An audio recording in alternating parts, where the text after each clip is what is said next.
우리 추석 지나고 오랜만에 뵈니까 네, 오랜만까지는 아니죠. 네, 우리 옆에 분을 우리 반갑게 한번 인사하실까요? 잘 지내셨어요? 우리 눈인사라도 한번 하시면 좋겠습니다. 평안하셨습니까? 네, 네. 추석을 너무 잘 지내셔서 얼굴이 다들 화색이 도시고 살도 좀 찌신 것 같고 그렇습니다. 네, 감사합니다. 제가 지난주에 설교 중에 감사의 재발견이라는 책을 잠깐 언급을 했습니다. 그 책에 보면 그 감사를 연구하게 된 그 연구원이 그 감사라는 주제로 연구하게 된 계기에 대해서 설명하는 부분이 있습니다. 그 연구원의 어머니가 요양병원에서 6년 동안 암투병을 하고 있었습니다. 어머니의 키는 157cm, 몸무게는 45kg. 오랫동안 이렇게 병상에 누워 있고 암투병 하다 보니까 자연스럽게 몸이 야일 수밖에 없는 그런 상황이었습니다. 이 어머니는 침대에 누워서 꼼짝달싹 할 수 없었는데 늘 이렇게 병원 침대에 누워서 이렇게 창문을 보면서 예전 생각을 했습니다. 예전에 이렇게 정원을 가꾸던 생각도 하고 어린 손자 애기 갓난아기 얼굴을 만지면서 이렇게 냄새 맡았던 그 향기로운 냄새도 생각해보고, 그리고 무슨 동네에서 무슨 대회에 나갔다가 그 대회를 응원하는 우리 가족들이 응원했던 그런 모습도 한번 생각해 보곤 했습니다. 그러면서 자녀들이 어머니를 찾아올 때마다 이 침대를 좀 떠나게 해달라고 자녀들에게 잔소리를 했습니다. 나 여기서 죽어가고 있어. 나 여기서 좀 꺼내줘. 그 어머니가 늘 자녀들에게 그렇게 하소연 같은 잔소리를 하곤 했습니다. 그런데 자녀들 입장에서는 어머니를 침대에서 나오게 할 수가 없었습니다. 왜냐하면 어머니의 몸에는 여러 가지 의료용 줄이 이렇게 연결되어 있었고, 또 기계장치, 또 생명 유지하는 수액들이 어머니의 몸에 주렁주렁 달려 있었기 때문에 어머니를 모시고 어디를 나간다는 건 도저히 상상하기 어려운 일이었습니다. 사실 어머니는 지금까지 6년째 암투병 중이었지만 사실 이전에 16년에 걸쳐서 2번이나 암투병을 한 경험이 있으셨습니다. 그래서 2차례 항암 치료하고 투병하면서 머리카락도, 가슴도, 난소도, 자궁도, 심지어 장기의 3분의 1을 다 잘라내야만 하고 잃어버리게 되었습니다. 이 감사를 주제로 하는 연구원은 사실 그 어머니가 3살 때부터 암에 걸리셨습니다. 어머니는 암 진단을, 이 아들이 3살 때 진단을 받고 평생을 암과 싸우다가 3번째로 다시 암에 걸려서 6년 전에 암 판정을 받고 치료하시다가 요양병원에 계셔서 투병하다가 돌아가시게 됩니다. 이렇게 어머니를 잃어버리고 이 감사를 주제로 연구를 했던 이 연구원은 감사를 주제로 연구하던 연구가는 어머니가 돌아가신 후에 이런 얘기를 합니다. 이상하게 들리겠지만 오늘날 내가 더 감사하는 사람이 된 것은 어머니를 잃었기 때문입니다. 이런 말을 합니다. 이상하게 들리겠지만 오늘날 내가 더 감사하는 사람이 된 것은 어머니를 잃었기 때문입니다. 어머니가 인생 최고로 사랑했던 남편, 아버지와 더 긴 시간을 보내기 위해서, 그리고 사랑하는 아들과 딸이 자라는 모습을 보고 곁에서 날마다 응원해 주기 위해서 힘들게 암투병하는 그런 어머니의 모습을 보면서 나는 내 삶이 귀한 것이라는 것을 깨닫게 되었습니다. 그렇게 이야기를 했습니다. 남편을 사랑하기에, 또 사랑하는 자녀들이 자라나는 모습을 보면서 옆에서 응원해주고 격려해주기 위해 자기가 걸린 암을 끈질기게 투병했던 그런 어머니의 모습을 보면서 내 삶이 참 귀한 것이라는 것을 깨달았게 되었다. 그런 이야기를 합니다. 물론 이 연구원도 어머니가 암에 걸린 것 때문에 분노하고 화가 날 때가 있었습니다. 어머니가 돌아가셔서 장의사가 그 어머니의 시신을 싣고 나올 때 견딜 수 없는 분노와 슬픔에 사로잡히기도 했습니다. 그러나 차츰 시간이 지나갈수록 내 삶에 대한 감사가 어머니에 대한 슬픔과 그 죽음에 대한 분노를 점점 덮어갔다고 고백하게 되었고, 그래서 이 일을 계기로 감사를 주제로 내가 한번 연구해 봐야겠다, 그렇게 결심했다고 합니다. 이 연구원은 동료 연구가와 함께 부모님이 돌아가신 경험이 감사에 미치는 영향이라는 주제로 몇 년 동안 연구를 하게 됩니다. 부모님이 돌아가신 사람들 중 350명을 추려서 몇 년에 걸쳐서 심층 인터뷰를 하게 되었습니다. 그 인터뷰를 한 결과 응답자, 부모님을 돌아가신 지 얼마 되지 않은 그 인터뷰했던 성인 350명 중에 약 79%, 80%의 사람이 부모님이 돌아가신 후에 오히려 감사하는 마음이 높아졌다고 대답을 했습니다. 한 사람은 이렇게 대답했습니다. 난 어머니를 잃은 경험으로 인해 살아있음이 얼마나 소중한 것인지 깨달았습니다. 1분 1초도 당연하게 여겨서는 안 된다는 것을 날마다 생각합니다, 라고 이야기하기도 했습니다. 여러분, 이상하지 않습니까? 어머니가 돌아가셨는데 감사하라고요? 부모님이 돌아가셨는데 감사하라고요? 사랑하는 사람을 잃었는데 감사하라고요? 물론 날마다 감사를 느끼는 것은 아니었을 것입니다. 이 연구원도 아마도 부모님의 기일이 되거나 어버이날이 되면 가족들이 함께 모여서 식사하는 모습을 보면 또다시 슬픔과 분노가 차올랐겠죠. 그런 사람들을 보면서 부러워하기도 했을 것입니다. 그렇기 때문에 오히려 오늘 하루 나의 삶이 얼마나 소중한지, 나에게 주어진 사람들과 얼마나 사랑하며 살아야 하는지 더 뼈저리게 느끼게 되었다. 그래서 감사하게 된다고 그 연구원은 말했습니다. 사랑하는 성도 여러분, 우리의 삶에 원망하고 불평하는 순간들이 찾아옵니다. 그러나 오히려 우리는 그 일을 통해서 더 감사할 수 있게 되고, 우리는 오히려 그 일을 통해서 더 성숙한 모습으로 일어설 수 있다는 것을 이 연구원이 연구를 통해 보여주고 있습니다. 여러분, 지난 한 주간 어떻게 지내셨습니까? 혹시 불평하고 원망하고 그러진 않으셨습니까? 이렇게 우리가 원망과 불평의 순간에도 감사할 수 있고 뭔가 우리의 삶을 돌아볼 수 있게 된다는 것을 오늘 성경 말씀의 이스라엘 백성들도 우리에게 보여주고 있습니다. 자, 이스라엘 백성들은 또 하나님께 원망하고 불평합니다. 4절 말씀에 백성이 호르산에서 출발하여 홍해길을 따라 에돔 땅을 우회하려 하였다가 길로 말미암아 백성의 마음이 상하니라, 이렇게 기록하고 있습니다. 내용은 이렇습니다. 이스라엘 백성들이 40년 동안 광야에서 지내다가 이제 가나안 땅에 들어가게 되었습니다. 그래서 가나안 땅에 들어가기 위해서 지나가야 하는 길이 있는데 마침 그 길이 에돔이라고 하는 나라 가운데 나 있는 길이었습니다. 그 길은 유명한 길이었고 많은 사람들이 다니는 길이어서 왕의 대로라는 이름까지 붙어 있는 길이었습니다.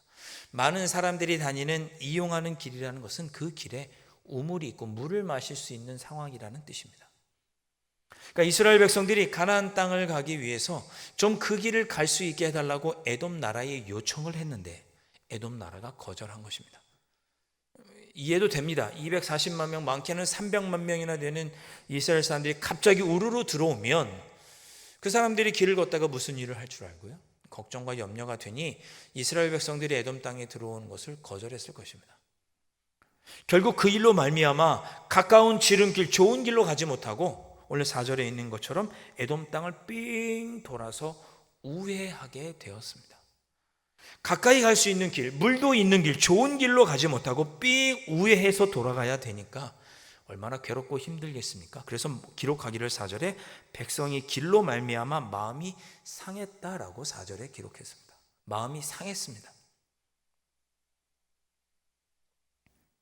그런 마음에서 원망이 터져나오고 불평이 터져나오기 시작한 것입니다. 5절 말씀, 백성이 하나님과 모세를 향하여 원망하되 어찌하여 우리를 애굽에서 인도해내어 이 광야에서 죽게 하는가?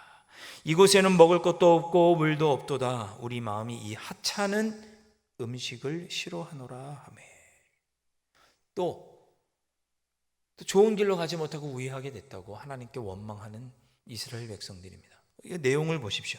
크게 두 가지를 5절에서 원망하며 불평하고 있죠. 첫째, 애굽에서 구원받은 사실 그 자체에 대해서 하나님께 원망합니다. 왜 우리를 애굽 땅에서 구원해서 여기서 이렇게 힘들게 광야에서 죽게 하느냐고 불평하고 원망합니다. 또 무엇을 원망합니까? 하나님께서 주신 만나를 원망하고 불평합니다. 또 먹는 문제로 하나님께 불평한 것이죠. 하나님의 선물이라고 여겼고 하나님의 기적이라고 여겼던 그 만나를 지겨운 것, 오늘 5절에 보면 하찮은 것이라고 표현을 했습니다. 하나님께서 베푸신 은혜와 기적을 하찮은 것으로 여기고 업신여기며 하나님을 원망하고 불평했습니다. 그러자 하나님은 그 불평을 들으시고 또 심판하시게 됩니다. 6절 말씀에 여호와께서 불뱀들을 백성 중에 보내어 백성을 물게 하심으로 이스라엘 백성 중에 죽은 자가 많은지라. 하나님께서 어떻게 원망과 불평하는 이스라엘 백성들을 심판하셨느냐? 광야에 있는 어떤 종류의 뱀인지 정확히 알 수 없지만 광야에 있었던 맹독을 품고 있는 뱀이 이스라엘 백성들이 머물고 있는 진 속으로 들어가게 해서 사람을 물게 하셨고 그로 인하여 사람들이 죽게 하는 심판을 내리셨습니다. 이 일로 인해서 많은 사람들이 죽었다고 6절은 기록하고 있습니다. 여러분, 성경은 원망과 불평을 쉬이 넘겨버리지 않습니다. 원망과 불평에는 반드시 대가가 따릅니다. 자, 그렇게 하나님의 심판을 받아서 이스라엘 백성들이 뱀에 물려서 막 죽게 되니까 다급해졌습니다. 죽는 사람들, 죽어가는 사람들 보면서 모세에게 갑니다. 그제서야 모세에게 찾아가 이렇게 말을 합니다. 7절에 백성이 모세에게 이르러 말하되 우리가 여호와와 당신을 향하여 원망함으로 범죄하였사오니. 이렇게 말합니다. 백성이 모세에게 이르러 말하되 우리가 여호와와 당신을 향하여 원망함으로 범죄하였사오니 여호와께 기도하여 이 뱀들을 우리에게서 떠나게 하소서. 모세가 백성을 위하여 기도하매. 여러분, 이스라엘 백성들은 모세에게 가서 뭐라고 말했느냐? 우리가 하나님이 세우신 모세 지도자에게 불평하고 원망하는 것이 죄이군요 라고 깨달았다고 고백합니다. 그랬잖아요. 백성이 모세에게 이르러 말하되 우리가 여호와와 당신을 향하여 원망함으로 범죄하였으니. 원망함으로 범죄하였사오니. 내가 하나님을 신뢰하지 못했구나. 하나님께서 나를 구원해 주시고 나에게 은혜를 베풀어 주신 것을 하찮게 여겼구나. 내가 하나님 앞에서 죄를 범한 것이구나. 원망과 불평은 죄로구나. 그래서 이스라엘 백성이 깨닫고 인정하는 것입니다. 여러분, 이 말씀을 무겁게 들으시면 좋겠습니다. 원망과 불평은 하나님 앞에 범죄하는 것입니다. 사람을 때리고 죽여야 범죄가 아니고 하나님 앞에 원망하고 불평하는 것이 범죄입니다.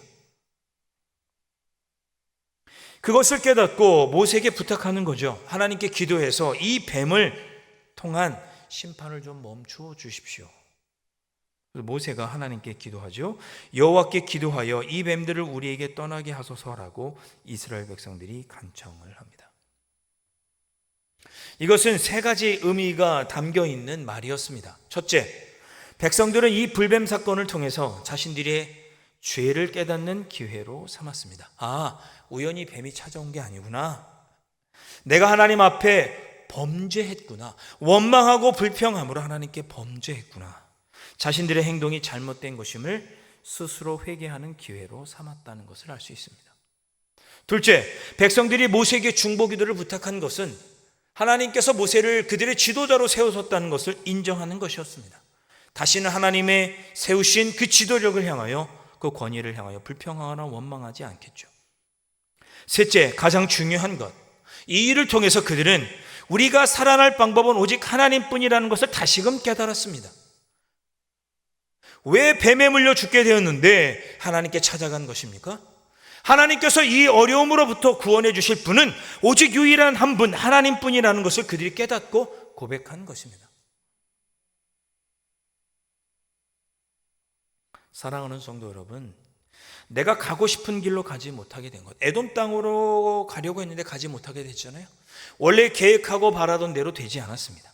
매일 똑같은 음식을 먹고 하루하루가 지겹고 하루하루가 전쟁터 같고 하루하루를 공허하게 보내는 것 같고 내가 원치 않는 삶을 살아서 불평하고 원망스러운 상황이 닥쳐올 때 우리는 그때 우리에게 닥쳐온 그 원망과 불평의 순간에 나 자신을 돌아보면서 회개의 기회로 삼을 수도 있고 나를 이끄시는 주님을 바라보면서 주님의 뜻에 순종할 수도 있고 무엇보다 내 삶이 하나님께 달려있음을 다시 한번 깨달을 수 있는 것입니다.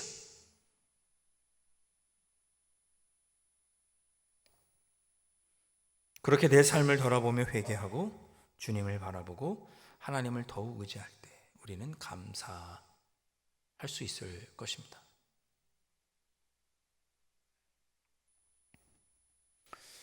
지난 금요일에 시편 136편의 말씀으로 함께 은혜를 나누었습니다. 뜨겁게 기도하고 저 은혜를 많이 나누는 금요 집회였습니다. 금요 집회하니까 잔소리 하나 하고 넘어가겠습니다. 여러분 금요 집회를 사모하셔서 많이 오십시오.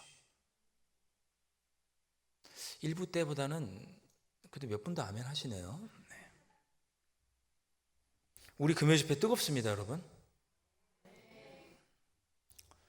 와보셔야 알지. 얼마나 기도할 제목 많으십니까? 기도 없이 살 수 있으십니까? 기도 없이 살 수 없다는 것 알면서 왜 기도하지 않으십니까? 그러니까 금요 집회 와서 마음껏 기도하십시오. 네. 아멘입니까? 지난 금요일에 시편 136편 말씀으로 그렇게 은혜를 나눴는데 사실 시편 136편은 제가 추석 때 가정 예배를 드렸던 본문입니다. 저희는 이제 아버님도 목사님이고 형제지간인데 저도 목사고 제 동생도 목사이다 보니 명절 때 이렇게 돌아가면서 예배를 인도하고 설교를 합니다. 설날에는 제가 해서 이번에는 동생 목사가 말씀을 준비해서 설교를 했는데 그 본문이 시편 136편이었습니다. 시편 136편 1절을 제가 한번 읽어보겠습니다. 여호와께 감사하라. 그는 선하시며 그 인자하심이 영원함이로다. 아멘. 자, 그런데 설교 중에 그런 이야기를 하더라고요. 여기 인자하심이라는 단어가 나오는데 이 인자하심이라는 단어는 히브리어 원어로 보면 헤세드 이렇게 발음합니다.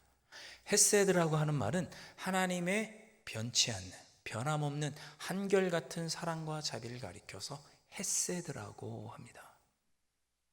그러니까 그 표현으로 그대로 해보면 동생 목사가 그렇게 얘기하더라고요. 우리 인자하심을 사랑하심으로 바꿔서 읽어보십시오 그러더라고요. 그래서 제가 읽어봤죠. 그럼 어떻게 되죠?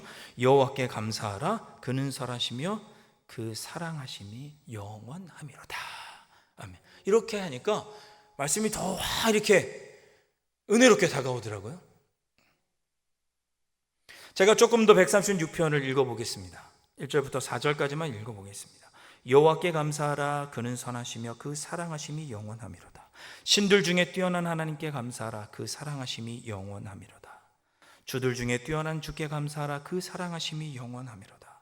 홀로 큰 기이한 일들을 행하시는 이에게 감사하라. 그 사랑하심이 영원함이로다. 아멘. 그러니까 우리가 감사해야 할 것은 하나님께서 나를 사랑하시는 것, 나를 향한 하나님의 사랑을 내가 감사해야 되는구나. 그것을 분명하게 이해할 수 있었습니다. 시편 136편을 보면 4절부터 9절까지는 천지 만물을 창조하신 하나님의 사랑을 감사하며 찬양합니다. 이어서 이어지는 10절부터 16절까지에서는 이스라엘 백성들이 출애굽한 것과 광야 40년 동안 하나님께서 지키시고 돌보아 주신 것을 감사하며 그 영원한 사랑을 감사하며 찬양한다고 고백하고 있습니다. 광야에서 나오고 출애굽해서 나오고 광야 40년 동안 지낸 것은 출애굽기와 민수기의 내용이죠. 출애굽하여서 가나안 땅을 들어가기까지 광야에서 40년을 지켜주시고 돌봐주신 그 하나님의 사랑을 감사하고 찬양해라. 이렇게 시편 136편이 노래하고 있는 것입니다. 비록 출애굽하여서 광야 40년을 지내는 동안 불평과 원망을 하기도 하였지만 이 모든 것이 영원한 하나님의 사랑이었다라고 감사하고 찬양하는 시편이 시편 136편입니다. 원망과 불평이 있지만 그 순간에도 하나님이 나를 사랑하고 있음을 기억하고 그 사랑을 감사하는 시편이 136편이었다. 그런 뜻입니다. 오늘 본문에서 이스라엘 백성들이 불평과 원망의 순간을 맞이했습니다. 이 순간을 통해 그들은 자신의 죄를 돌아보고 회개하고 그 순간을 참된 지도자로 모세를 인정하는 기회로 삼았고 내 삶을 진정 하나님께 맡겨드려야지만 내가 살아갈 수 있다는 것을 깨닫는 기회로 삼았습니다. 회개하고 이런 순종을 감당하고 결단하고 이러한 믿음을 갖게 된 것이 모두 하나님의 사랑입니다 라고 고백하는 것이 민수기입니다. 오늘 우리의 삶에, 저와 여러분의 삶에 불평과 원망의 문제거리가 있겠습니다. 그러나 하나님의 사랑은 영원하죠. 오늘도 어제도 내일도 우리가 원망하고 불평하는 지금 이 순간에도 하나님은 나를 여전히 사랑하고 계십니다. 원망과 불평의 그 순간에 우리를 다시금 바라보며 나를 사랑하시는 그 하나님의 사랑에 기대어서 우리의 자신을 돌아보며 회개할 것들을 회개하고 더욱더 주님 앞에 순종할 것을 결단해보고 하나님이 아니면 내가 살 수 없음을 다시 한번 고백해보는 기회로 삼는 여러분들이 되실 수 있기를 주님의 이름으로 축원드립니다. 민수기를 한 두 달여 설교하면서 그런 생각이 자꾸만 듭니다. 왜 자꾸만 불평과 원망의 이야기가 계속 반복돼서 나올까? 왜 자꾸만 원망하고 불평하는 이야기가 반복될까? 오늘 말씀을 준비하면서 깨닫는 것이 그것입니다. 불평과 원망의 이야기가 반복되는 것이 아니라 여전히 우리를 사랑하시는 하나님의 사랑의 이야기가 반복되고 있는 것입니다.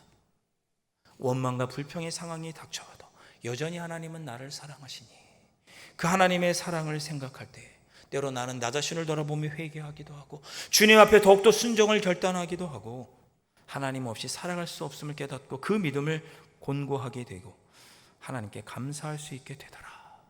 그것을 깨닫게 해주시는 말씀이 민수기입니다. 이 은혜가 여러분의 삶 속에 가득하실 수 있기를 주님의 이름으로 축원드립니다. 앞서 말씀드렸던 감사의 재발견이라는 그 책에 그 연구원, 그 어머니는 결국 6년간 암투병 후에 돌아가시게 됩니다. 근데 어머니가 돌아가시기 직전에 7월에 어머니를 조심스럽게 부축해서 한번 이렇게 산책하는 시간을 가졌습니다. 어머니 소원이니까 한 손에는 아들이 어머니의 왼손을 붙잡고 한쪽에서는 딸이 어머니의 왼손을 붙잡고 오른손을 붙잡고 그렇게 조심스럽게 어머니를 부축해서 산책을 했습니다. 그 산책하는 중에 어머니가 이렇게 부축해서 지나가다가 갑자기 자녀들에게 옆에 있는 양옆에 있는 아들과 딸에게 말합니다. 얘들아, 이 꽃 향기를 좀 맡아보렴. 그러면서 그 꽃 앞에 이렇게 쪼그려 앉아서 꽃 향기를 어머니가 본인도 쪼그려 앉아서 조용히 맡았습니다. 어머니 얼굴에 환한 미소가 가득 찼습니다. 또 이어서 길을 산책을 했습니다. 해변을 걷다 한 절벽 난간에 기대어 서서 어머니는 조용히 햇볕을 쬐었습니다. 난소암 판정을 받고 6년간 암투병을 했습니다. 그 절벽 난간에서 햇볕을 쬐는 어머니의 얼굴에는, 꽃향기를 맡는 어머니의 얼굴에는 더 이상 죽음에 대한 두려움도 보이지 않았고 마음에 평안이 가득한 것만 보였습니다. 그런 어머니를 보면서 그 순간 이 연구원은 깨달았습니다. 자신의 삶에 주어진 시간이 얼마나 축복인가. 우리의 삶은 영원하지 않다는 것, 그래서 매 순간이 소중하고 서로 사랑하며 살아야 한다는 것을 그 순간 깨닫게 되고 감사를 주제로 연구하게 되고 어머니의 죽음 앞에서도 감사할 수 있었다라고 기록하고 고백했습니다. 사랑하는 성도 여러분, 하나님은 이스라엘 백성들을 구원하시기 위해 놋뱀을 만들라고 명령하셨습니다. 놋뱀, 구리로 뱀 모양을 만들라는 거죠. 그리고 그 뱀을 보는 자마다 살 것이라고 하나님은 약속해 주셨습니다. 이 얼마나 허무맹랑한 이야기입니까? 뱀에 물렸으면 해독약을 먹든지 수술을 하든지 해야죠. 놋뱀을 바라본다고 죽을 사람이, 뱀에 물린 사람이 살 수 있겠습니까? 하나님께서 놋뱀을 바라보라는 것은 하나님을 바라보라는 것이고 하나님을 믿으라는 것이죠. 하나님은 우리의 치료자가 되시고 우리를 회복시키시고 구원하시며 여정의 원망과 불평의 순간에도 우리를 사랑하시는 분이시니 그 하나님의 사랑하심을 알아라, 그런 뜻입니다. 그 믿음을 가지고 쳐다보는 자들마다 살았습니다. 오늘도 저와 여러분의 삶 속에 원망과 불평의 순간이 찾아오겠죠. 그 순간에도 하나님은 나를 여전히 사랑하고 계십니다. 그래서 원망과 불평의 순간을 통해서 나의 죄를 때로 돌아보게 하시고 더욱 주님께 순종하는 삶을 살도록 결단하게 하시고 하나님께 내 모든 것을 맡기며 살도록 하시고, 그래 우리 마음에는 감사가 넘치게 하십니다. 그러한 삶을 살아가고 그러한 기쁨과 사랑이 여러분의 마음에 충만하실 수 있기를 다시 한번 주님의 이름으로 축복합니다. 기도하겠습니다.